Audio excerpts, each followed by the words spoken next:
में दिखा रही हूँ इस समय अपने दर्शकों को, प्रधानमंत्री नरेंद्र मोदी जोहान्सबर्ग से अपनी टीम के साथ इस लैंडिंग को लाइव देख रहे हैं। लगातार प्रधानमंत्री के साथ उनकी टीम मौजूद है, विदेश मंत्री एस जयशंकर उनके साथ मौजूद है। ब्रिक्स सम्मेलन का हिस्सा बनने के लिए इस समय प्रधानमंत्री पहुंचे हुए हैं और लगातार लाइव अपडेट वो देख रहे हैं। बताइए प्रणय।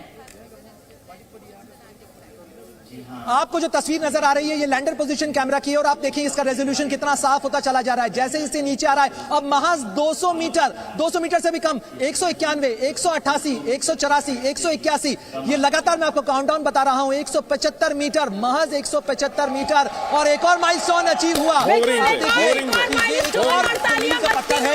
ने हासिल कर लिया है 150।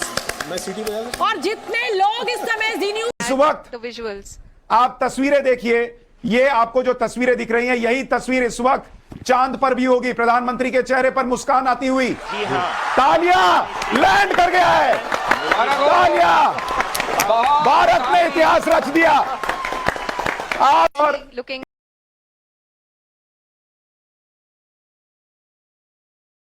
आजकल इंडिया में सब कर क्या रहे हैं?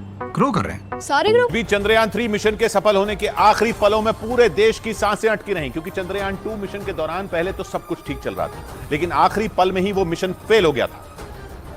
और इसी वजह से इस बार चांद पर लैंडर के उतरने के आखिरी पलों में पूरे देश की धड़कनें बढ़ गईं, क्योंकि 2019 में चंद्रयान 2 के लैंडर का संपर्क आखिरी 15 मिनट के दौरान ही टूट गया था और उस वक्त इसरो ने मिशन की नाकामी को 15 मिनट का आतंक बताया था। एक रिपोर्ट के मुताबिक 2019 में चंद्रयान 2 का लैंडर चंद्रमा की सतह पर करीब 2 किलोमीटर की ऊंचाई तक पहुंच गया था। वहां तक तो सब कुछ ठीक रहा, लेकिन इसके बाद एक छोटी सी तकनीकी गड़बड़ी की वजह से लैंडर क्रैश हो गया था। ये सब कुछ आखिरी के 15 मिनटों में हुआ था। इसीलिए इसरो ने इस बार पिछली गलती से सबक लेते हुए हर छोटी से छोटी चीज का भी ध्यान रखा। इसरो ने चंद्रयान 3 के लैंडर को क्रैश होने से बचाने के लिए तमाम इंतजाम किए। हालांकि इसकी नौबत नहीं आई और लैंडर विक्रम ने तय वक्त पर चांद पर सुरक्षित उतरकर सबसे बड़े मकाम को हासिल कर लिया। लेकिन तमाम चुनौतियों को पार करते हुए भारत का चंद्रयान 3 चांद पर पहुंच गया, वो भी चांद के उस हिस्से पर जहां आज तक दुनिया का कोई भी देश नहीं पहुंच सका। 14 जुलाई को आंध्र प्रदेश के श्रीहरिकोटा से लॉन्च होने के 41 दिन बाद चंद्रयान ने चांद पर फतह पा ली और इसी के साथ इतिहास के पन्नों में भारत और इसरो के वैज्ञानिकों का नाम दर्ज हो गया, क्योंकि पृथ्वी से करीब 3,84,400 किलोमीटर का सफर तय करने के बाद चंद्रयान 3 चांद की सतह पर सफलता से उतर गया। इसरो की यह ऐतिहासिक कामयाबी कई मायनों में खास है, क्योंकि किसी भी देश के मून मिशन में आने वाले खर्च के मामले में भी भारत ने रिकॉर्ड कायम कर दिया। इसरो के मुताबिक चंद्रयान का बजट सिर्फ 615 करोड़ रुपए है, जबकि 63 साल पहले अमेरिका ने अपने मिशन मून पर भारत की तुलना में करीब 3000 गुना ज्यादा पैसे खर्च किए थे। वहीं पिछले हफ्ते क्रैश हुए रूस के लूना 25 का बजट करीब 1600 करोड़ रुपए बताया गया। यानी रूस और अमेरिका की तुलना में भारत के चंद्रयान 3 ने सबसे कम खर्च में सफल होकर इतिहास रच दिया।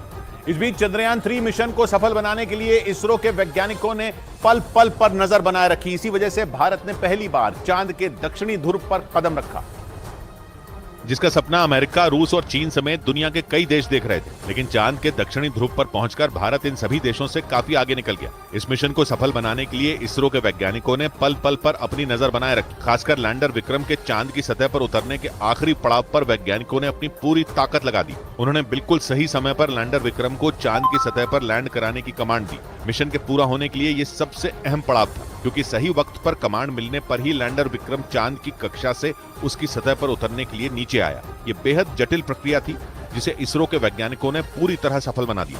और उम्मीद के मुताबिक चंद्रयान 3 चांद की सतह पर सफलता से उतर गया, जिसके बाद अब बारी 6 पहियों वाले रोवर प्रज्ञान की है, जो चांद पर अगले 14 दिनों तक पानी की खोज करने के साथ दुर्लभ खनिजों का भी पता लगाएगा। क्योंकि इसमें लगे नेविगेशनल कैमरे और सेंसर चांद की सतह की हर तस्वीर और जानकारी विक्रम लैंडर को देंगे, जिसे विक्रम लैंडर सीधा इसरो को भेजेगा। ये वो डेटा होगा जिससे चांद के दक्षिणी ध्रुव से जुड़े रहस्यों को सुलझाया जा सकेगा। चंद्रयान 3 मिशन की कामयाबी पूरी तरह रोवर प्रज्ञान के 14 दिनों के काम पर निर्भर होगी। इस दौरान जैसे जैसे प्रज्ञान चांद की सतह पर आगे बढ़ेगा, भारत की पहचान चांद की सतह पर दर्ज होती जाएगी। क्योंकि रोवर के पहियों से राष्ट्रीय चिन्ह, अशोक स्तंभ और इसरो के लोगों की छाप चांद पर पड़ती जाएगी। अगले 14 दिन के दौरान प्रज्ञान एक सोलर पैनल के जरिए खुद ही चार्ज होगा, जो 50 वॉट तक बिजली बना सकता है। मतलब ये कि अपना काम करने के लिए जरूरी बिजली भी प्रज्ञान खुद ही बनाएगा।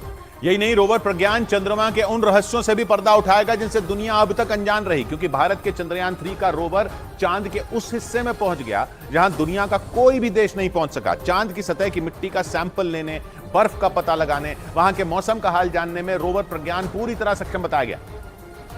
क्योंकि इसरो के वैज्ञानिकों के मुताबिक रोवर प्रज्ञान को बेहद आधुनिक बनाया गया है। उसमें ऐसी तकनीक है कि वो सिर्फ तस्वीरें खींचने वाला कोई कैमरा पर्सन नहीं है, बल्कि खुद रिसर्च करने वाला एक वैज्ञानिक भी है।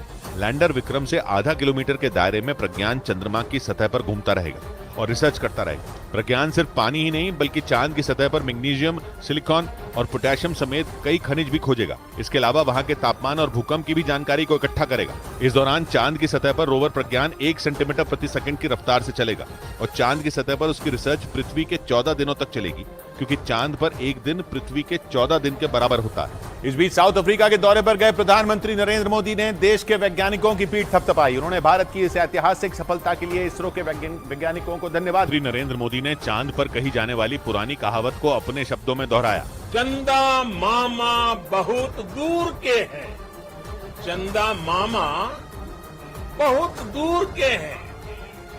अब एक दिन वो भी आएगा जब बच्चे कहा करेंगे, चंदा मामा बस एक दूर के हैं। उन्होंने वैज्ञानिकों की तारीफ करते हुए बताया कि धरती पर लिया संकल्प भारत के वैज्ञानिकों ने साकार कर दिया। अंतरिक्ष में हिंदुस्तान की सबसे बड़ी छलांग के मौके पर प्रधानमंत्री मोदी वीडियो कॉन्फ्रेंसिंग के जरिए दक्षिण अफ्रीका से लगातार इसरो की टीम से जुड़े रहे। इस दौरान उन्होंने लैंडर के चांद पर उतरने की पूरी प्रक्रिया को जोहानिसबर्ग में बैठकर देखा और जैसे ही लैंडर विक्रम ने चांद की जमीन को छुआ, प्रधानमंत्री ने भी हाथ में तिरंगा लेकर भारत की इस कामयाबी का जश्न मनाया।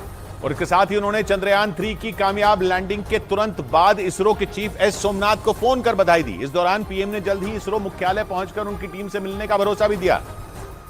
और इस दौरान प्रधानमंत्री काफी खुश दिखाई दिए। लैंडर के चांद की सतह पर उतरने के बाद इसरो चीफ स्टेज पर आकर वैज्ञानिकों की हौसला अफजाई कर रहे थे। उसी वक्त उनके पास दक्षिण अफ्रीका से प्रधानमंत्री का फोन आ गया। आपको, आपकी पूरी टीम को बहुत बहुत बधाई। जल्दी मैं आप सबको रूबरू में भी बधाई दूंगा। इसरो चीफ एस सोमनाथ ने भी प्रधानमंत्री की तारीफ की। Congratulate all of us and said that we would like to come and personally congratulate each one of us. प्रधानमंत्री ने इसरो चीफ को यह भरोसा भी दिया कि अंतरिक्ष में भारत के कदम अब और तेजी से बढ़ेंगे। उधर इसरो के वैज्ञानिकों के मुताबिक चंद्रयान 3 मिशन के तहत लैंडर विक्रम को चांद की सतह पर उतारने के लिए 20 जगहों का चयन किया गया था। चांद पर पहुंचने के किसी भी मिशन में लैंडर को सुरक्षित तरीके से उतारना ही सबसे बड़ी चुनौती होती है, क्योंकि जरा सी चूक या कोई भी गलती पूरी मेहनत पर पानी फेर देती है। चंद्रयान 2 मिशन के साथ ऐसा ही हुआ था, जब लैंडर चांद की कक्षा में तो पहुंच गया था, लेकिन लैंडिंग के वक्त वो क्रैश हो गया। इसरो के वैज्ञानिकों के मुताबिक इसी वजह से इस बार 1-2 नहीं बल्कि 20 जगहों का चयन पहले से ही कर लिया गया। दावा है कि इस काम में चंद्रयान 2 के ऑर्बिटर ने बड़ी भूमिका निभाई, जो 4 साल बीतने के बाद भी चांद के चक्कर लगा रहा है। उसमें लगे कैमरों ने चांद के दक्षिणी ध्रुव की कई तस्वीरें भेजी। इसके अलावा अमेरिकी स्पेस एजेंसी नासा ने भी सही लैंडिंग के लिए दक्षिणी ध्रुव की कुछ तस्वीरें इसरो तक पहुंचाई, जिनके आधार पर वैज्ञानिकों ने 20 में एक ऐसी जगह का चयन किया जो लैंडिंग के हिसाब से सबसे सटीक हो। इधर भारतीय स्पेस एजेंसी इसरो के मुताबिक लैंडर विक्रम के चांद पर उतरने वाली जगह का चयन कई बातों को ध्यान में रखकर किया गया था। चांद पर सही तरीके से लैंडिंग कराकर ही किसी भी मिशन को सफल बनाया जा सकता है, जिसके लिए सबसे जरूरी है समतल जगह, यानी ऐसी जगह जहां अगर लैंडर को उतारा जाए तो वो क्रैश ना हो।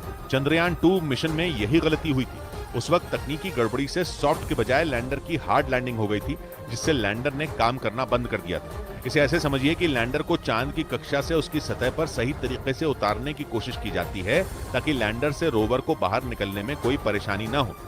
इसरो के मुताबिक 2019 के उस मिशन में लैंडर को चांद पर उतारने के लिए आधा किलोमीटर की लंबाई चौड़ाई वाले दायरे का चयन किया गया था, जबकि इस बार लैंडिंग के लिए वैज्ञानिकों ने 4 किलोमीटर की लंबाई और लगभग 2.5 किलोमीटर की चौड़ाई वाले सुरक्षित इलाके का चयन किया, जिसमें न तो कोई गड्ढा है और न ही ऐसा हिस्सा जहां सूरज की रोशनी न पहुंचती हो, क्योंकि रोवर प्रज्ञान वहां सूरज की रोशनी से ही काम करेगा। उधर भारत की स्पेस एजेंसी इसरो के अलावा भी दुनिया की कई स्पेस एजेंसियां चांद पर भविष्य की तलाश में जुटी हैं। चांद की सतह पर अब तक सिर्फ भारत, अमेरिका, रूस और चीन ने ही सॉफ्ट लैंडिंग कराने में सफलता पाई है, लेकिन इन देशों के अलावा कई दूसरे देश भी इस रेस में मौजूद हैं, जो चांद पर पहुंचने के लिए अपनी पूरी ताकत लगा रहे हैं। अंतरिक्ष विशेषज्ञों का दावा है कि पृथ्वी और ब्रह्मांड के रहस्यों को जानने के लिए चांद पर पहुंचना बहुत जरूरी है। अमेरिकी स्पेस एजेंसी नासा के मुताबिक चांद पर पहुंचकर ही इंसान सौर मंडल के दूसरे हिस्सों और उससे आगे का पता लगा पाएगा।